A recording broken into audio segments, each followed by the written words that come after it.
Hello everyone and welcome to today's presentation. I'm excited to have you here as we explore a fascinating and an important topic. Today we'll be talking about Naegleria fowleri, often called as brain-eating amoeba. Over the next few slides, we'll be covering what is this microorganism is, how it affects us, and what can we do to stay safe. So, let's dive in and learn more about this potentially dangerous parasite. So, it is a free-living amoeba. It's important to understand that this amoeba is typically found in warm, freshwater environments. You might encounter it in places like ponds, lakes, rivers, and swimming pools, especially during the warmer months.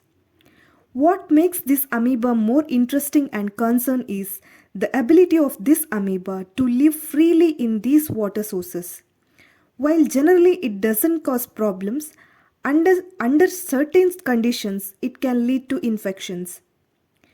Humans usually acquire this infection by nasal contamination during swimming in warm fresh water bodies. This is a key point here because it highlights how this parasite actually enters the body. So you have to remember the nose is the main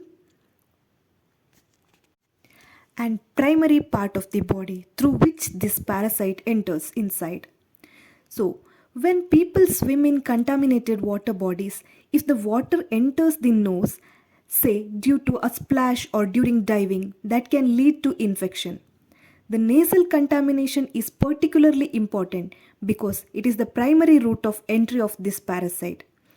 And as we have discussed, understanding how the infection is acquired help us to understand better methods of prevention strategies. So next we'll move on to the pathogenesis.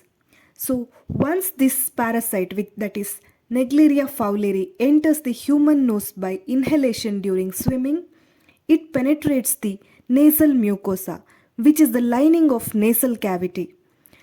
So through the nasal mucosa, it reaches the olfactory nerves and causes the damage of these olfactory nerves.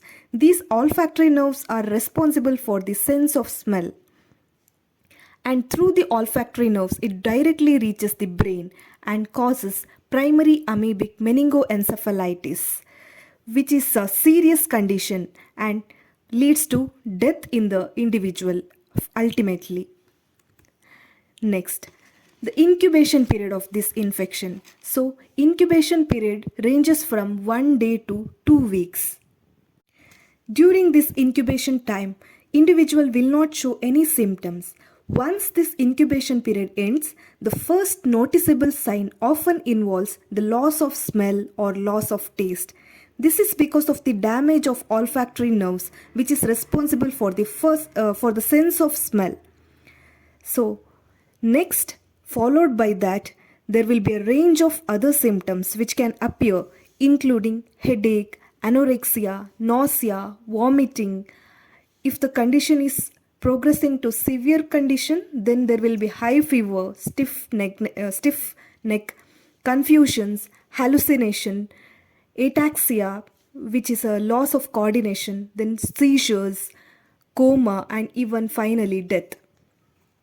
So understanding these clinical manifestations helps us to see why Naegleria fowleri is so dangerous. So when it comes to avoiding these infections, the first step we have to follow is that avoiding swimming in stagnant waters, which can harbor variety of microorganisms, including this Naegleria fowleri. And if we are swimming in any of the water bodies, especially during warmer months, you have to use the nose clip, which is a small step but plays an important role in preventing the entry of the water into the nose.